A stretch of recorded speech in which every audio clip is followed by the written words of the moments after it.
So when you're working with a piece of wood, Yeah. who was it that did the David?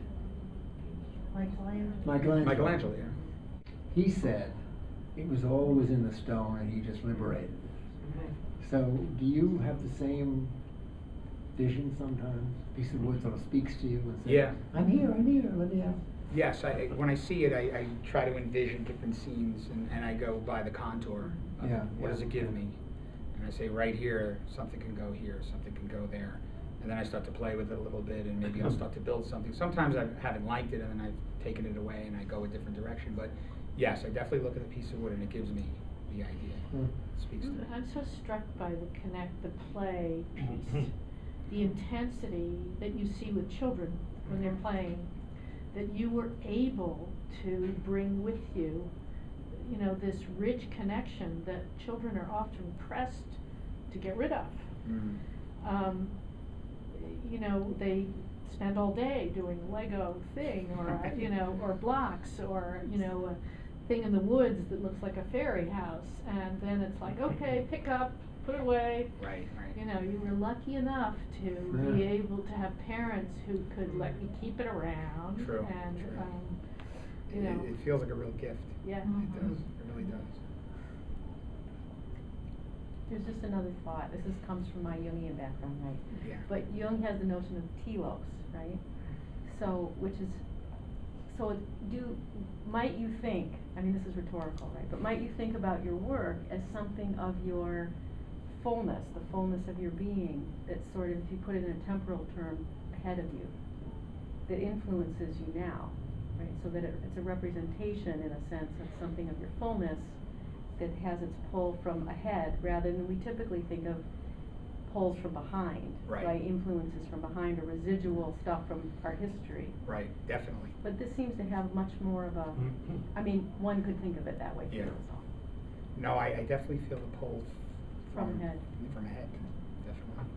Even though it's grounded in the past. It feels like the salvation in a way for me. See, that's Jung's transcendent reference. No kidding. Huh? Right. I would just put it in existential terms. Okay. Because I think all of it represents a kind of an existential universality in terms of inner experience. You know, that's the here and now experience. Right. You know, all of the different ones you've described. I have two related questions. One, the first one is, what led you to bring your art into your office? Number one. Number two is, what led you to let your patients in by letting them know that it was your art? I wouldn't directly state out, you know, give them that information that it is my art. They would ask a lot of times, and I felt I'd give them an honest answer. If they were curious and asked more about it, I would divulge.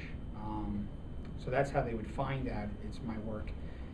Putting it in there originally, again, followed after doing a bunch of art shows and starting getting comfortable with just having it out there. And I felt it was actually something that was good for me in the office space that I wanted to surround myself with. And again, I guess an impulse to share that, with whoever I'm with.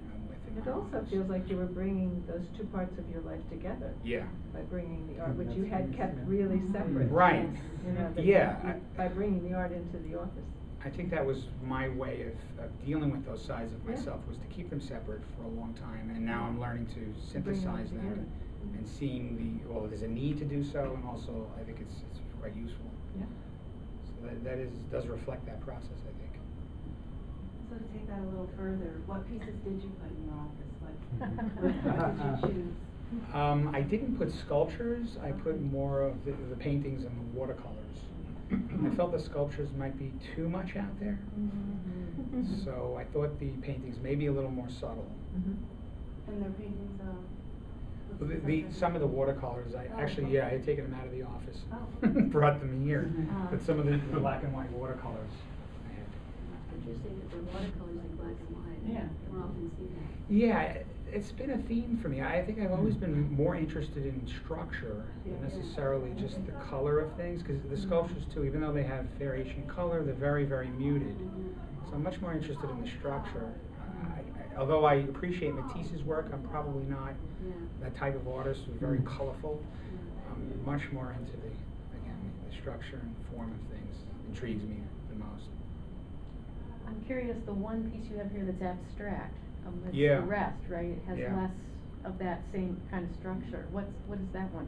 You could probably say it's very Jungian, because I had a canvas Anything is when I was taking an art class at SUNY Purchase, and we had to do a 5-foot by 5-foot canvas and paint just a crumbled up piece of paper. So take a piece of it, crumple it up, and paint it, and I did. And then over the years, I wasn't happy with the painting, so I said, I'm going to try something completely different, something I've never done before.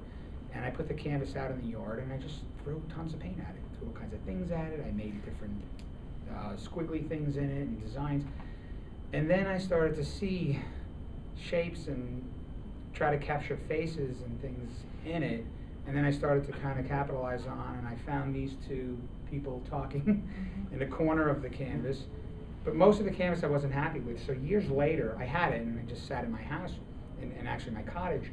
Years later, I liked that part, so I actually just cut out that part of the canvas, and that's what that is. That's a corner of a 5-foot by 5-foot canvas, and that was the only part that I really liked. So It's much easier to carry. like much exactly. It would have been hard today. Any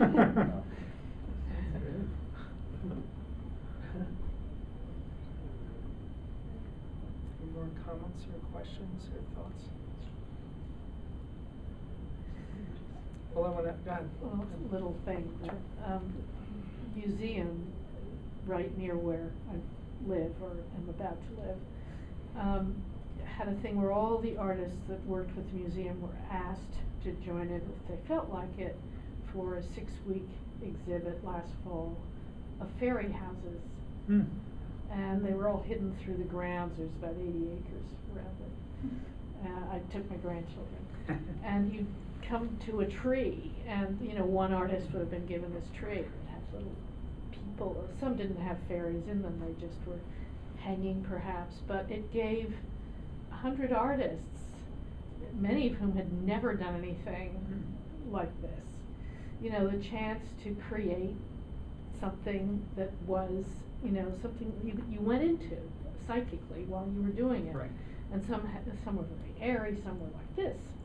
Some were up in the trees or in the knothole of the tree, or maybe a little hanging frame with little bits of, and they'd have themes from art or something. One had little mirrors in different places.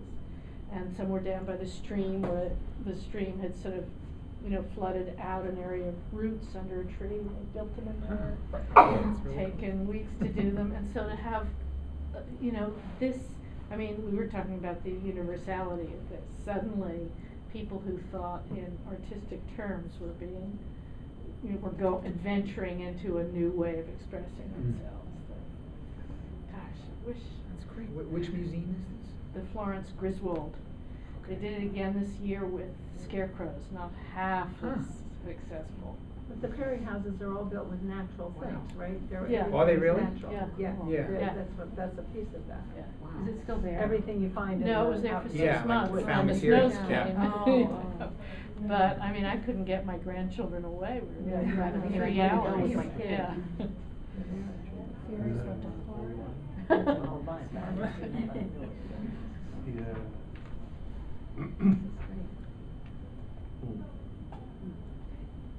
Do you find these objects just randomly find them, or they are found objects? They are all found materials. Yes. Because I used to have a small art business, collage craft business, and the name of it was Found Objects. And what we would do is we had all kinds of imagery that we would find, my partner and I, and she and I would make these little intricate worlds. And some of this stuff reminds me of this, and I so resonate with it because of that. So I think part of I'm so drawn to it because it's a 3-dimensional version, a little bit of what we were doing in 2 dimensions. So it's fun. So Thank you so much. Yeah, thank you. Welcome. Thank you.